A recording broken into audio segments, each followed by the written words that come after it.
بے شک اللہ تمہارے سب اعمال سے واقف ہے، اور یہ قرآن ایسا نہیں کہ اللہ کے سوا کوئی اس کو اپنی طرف سے بنا لائے۔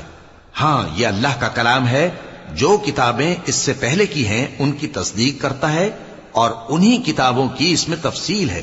اس میں کچھ شک نہیں کہ یہ رب العالمین کی طرف سے نازل ہوا ہے۔ کیا یہ لوگ کہتے ہیں کہ پیغمبر نے اسے خود ہی گھڑ لیا ہے؟ کہہ دو کہ اگر سچے ہو تو تم بھی اس طرح کی ایک صورت بنا لاؤ، اور اللہ کے سوا جن کو تم بلا سکو بلا بھی لو۔ حقیقت یہ ہے کہ جس چیز کے علم پر یہ قابو نہیں پا سکے اس کو نادانی سے جھٹلا دیا، اور ابھی اس کی حقیقت ان پر کھلی ہی نہیں۔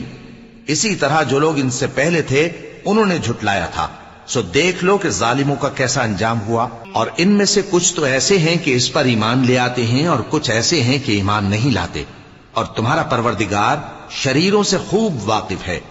اور اگر یہ تمہاری تکذیب